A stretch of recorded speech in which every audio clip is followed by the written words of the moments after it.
అస్సలాము అలైకుం రహమతుల్లాహి వబరకాతుహు.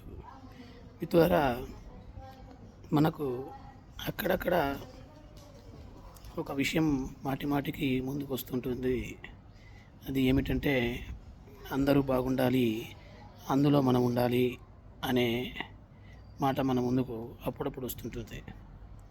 ద్వారా నేను ఈ విషయాన్ని అగ్రి చేయను. ఎందుకంటే అందరూ బాగుండేది లేదు, అందులో మనం ఉండేది అస్సలు లేదు. ఎప్పటికైనా మనిషి స్వార్థపరుడు, కానీ అతి స్వార్థపరుడు కాకూడదు. కాబట్టి నేను బాగుండాలనుకోవాలి, కానీ నేను మాత్రమే బాగుండాలి అని అనుకోకూడదు. నాతో పాటు అందరూ బాగుండాలి అనుకోవాలి.